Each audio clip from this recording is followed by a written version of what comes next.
Does anybody else have this problem? I think I'm going insane sometimes with this whole God mission thing, voice, trying to understand his voice. I thought I've understood his voice the whole time. So this is in the category of keeping it real.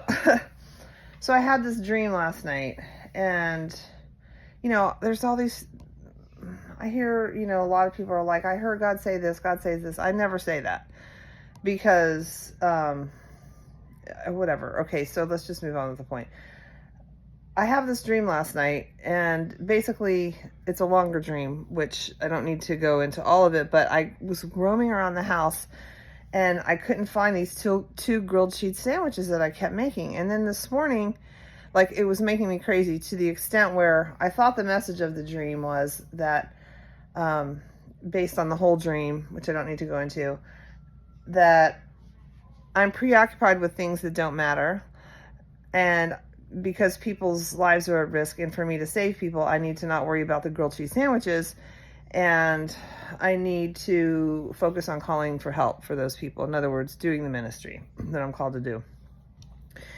And so whatever the other little things are that I'm worried about, just let them go. So I think, oh, well, I think that's the interpretation of the dream. And then I get up this morning, the first things happen. I haven't even had a cup of coffee, and I'm like, oh gosh, last night I spilled coffee all over my work uniform, and I only have one shirt for this uniform.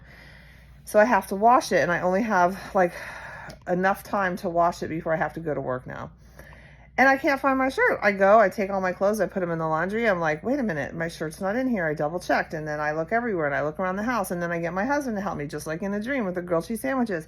And so I'm like, what's going on? Like, this is exactly what just happened in my dream, but now it's happening in reality. So to me, that was like a confirmation that I'm trying to find something that I just had in my hands. I put it down. I know where I put it. It's not there. It just disappeared in thin air. And now I'm on the hunt for this thing. And so my husband and I look all over the house, and finally I walk up there. I give up. I'm like, it just disappeared. He found it in his closet. Okay. I'm like, wait a minute. I wasn't in his room or his closet, or he has a man cave. And so I was like, why in the heck would it be in there? That makes no sense. Cause I remembered when I went upstairs, I took off my bra, took off my shirt right there on my bed. Boom, not there. So we hunt all morning for it. And so to me, that was a confirmation that I need to start focusing more on the spiritual messages, even though I think I'm feeling like, hesitating, because I'm like, I'm not directly necessarily hearing God's word, but apparently I have a lot to say that God needs me to say, and to just go with it, I guess. And so let those doubts go and all that kind of stuff. So my question is, does anybody else have this problem in where they're doubting God's voice, the way God talks to them? Because God talks to us all so differently, and where, because honestly, it's kind of like you could literally turn anything into anything. And a lot of the messages you get, that we get, okay, so there's my answer. So a lot of times I just have to talk it out. So thanks for listening. But so the answer that I'm getting or sensing is that a lot of times when I get like interpretations of dreams, they just come. Like because everything's symbolic and God talks in dreams. That's why I'm going crazy. God talks in dreams and parables and symbols, and it's like, wait a minute, like that doesn't make sense to the logical mind. So I have to just be okay with that. I always have been okay with that, but I think during this time of things are so serious, I don't want to misguide any of the church or any of his people. I don't want to, and I don't say, and I won't say unless I get some kind of direct message from God, like God told me this, God told me that, because everybody on YouTube is saying that. So I'm doubtful about those shenanigans. I mean, I'm sure some people are, but not, every single person who's just going, God gave me this, and this, and it's like, whatever. So I have to just trust the way he speaks to me, just like he speaks to others in different weird ways. But I guess, I guess I could use some encouragement. So if you guys have a similar struggle, especially now that things are so serious, I really don't want to be just going off spouting garbage crap, misleading the church, because there's consequences for that stuff. You don't just say things, false prophecy, and just be spouting off stuff that is just your opinions. And so I guess what I'm saying is, during this time of refining that I'm going through, I am really paying attention to be careful that I am not just talking diarrhea of the mouth and trash, and sharing what's given or what I'm guided to give at those times. So keeping it real. I'm gonna, you know what? I'm being guided. I'm just gonna post this. I'm a mess, but who cares?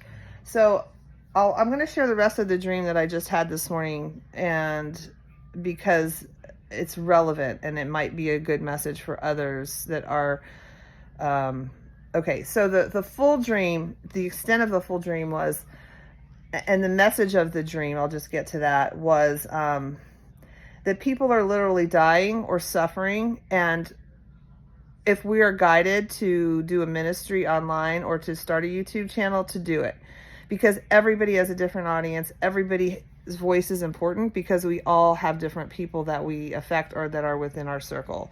And this was the dream. So the dream was, I was, a coworker was letting me use her apartment. My husband and I were using her apartment. We were in there for some reason, staying with her temporarily or for the day or something. And I went to make some sandwiches, and I made 2 grilled cheese sandwiches. And when I got done, I couldn't find them. They weren't on the counter, and I was like, where did my sandwiches go? So then I was like looking all over the house, and the kitchen was a mess because I had just cooked, and I'm just looking all over. I can't find these stupid sandwiches. And then I got my husband, and I was like, can you please help me? I think I'm losing my mind. Where did these sandwiches go? And so we're looking all over the place. And at some point, I went to sit on the front porch area, like this front area. And so it was this apartment building, but our apartment was like on the corner. So there was our apartment, and then right on the corner was another apartment. So you could sort of see that way, like I'm here, and over there is the apartment right next to me. And they had like a garage that was like, like a third of the way open or something. And there was this woman in there, that was like screaming at her daughter or something like that. She was talking so bad to this child. I was thinking, there's no way that this kid isn't being abused. Like, something's very off here. Something's wrong. And so I kind of inched my way over there, kind of talking to him or something, like trying to, like, halfway in and like looking in their garage. And I got the girl to come out, and it was a black girl. And I got her to come out halfway, enough close to me so I could look at her face. And I was like, oh, and so she was a black girl, but I was trying to see if she had a black eye, and I couldn't quite tell, but her eye was sort of swollen. So I'm like, yeah, she's definitely got some kind of black eye situation going on here. She got hit. And then I kind of got close to her, and I tried to whisper, and I'm like, are you okay? Are you safe or something? And she kind of just, she couldn't really say anything because her mom was like right behind there. So I get away from that situation. So I go back in the house, and I'm like, okay, I think I have to call the police. This kid's in trouble. Something's wrong. Something ain't right. But then I start looking for my grilled cheese sandwiches, and I'm preoccupied. So now, before I call the cops, I'm worried about finding my grilled cheese sandwiches, getting the house clean. And I was in my underwear. I think I was in my underwear. I needed to get dressed. I couldn't remember, but it's like I started not doing it right away because I had all these other things to do. And so when I woke up, the interpretation was, I have all these other things I think I need to do with my business/ministry thing that I was going to start first. And my intuition from this dream says, no, you need to just focus on getting the spiritual content out, because people are suffering. And literally, I was avoiding making the phone call to save this person because I was concerned with other stupid stuff in the house that I should not be concerned with. And so I was delaying that. Then I went back to the house, to the girls' garage area, and they were getting ready to leave or something. And she was like on the corner, and she was pushing something towards me, like where the mom couldn't see. She was like, had it behind her back, and she was kind of like pushing it back to where I was in that corner where her garage was just open enough. And so I took it, and it was like a sweater. It was some kind of like a sweater. And I went, sweater jacket, and I went in my house and I'm looking through pockets. I'm like, why does she want me to have this sweater jacket? And in it, I found a little, like a bookmark sized piece of paper, kind of yellowish, old yellow. And it was like an ad, or it was some kind of article. And it was like a missing child thing. And it was a picture of but this was a white girl, but it was a picture of a white girl, like 4 years old, missing, something like that. So I caught the girl on her way to school out the door, and I took the piece of paper and I said, "Is this you?" And she was like, "Yes." Like, she was basically saying she had been kidnapped and was being abused by this family since she was 4 years old. And she was a teenager now. So she was like 14 or 16. So this had been happening to her for many, many years, 13 to 12, 13, 14 years or something. And so then I was like, okay, now I definitely have to call the police. And so I woke up. But the point was that the dream is, so this is, I guess, the message, that those of us that are hemming and hawing and avoiding, including myself, getting our spiritual messages out to the church, people's lives are at stake. People are suffering. They need this spiritual food. So stop delaying, stop procrastinating, and do it. So here I am. I'm just doing it, no makeup, just wake up, the whole 9 yards. So here we go. Let's ride this ride. Later, taters. Bye.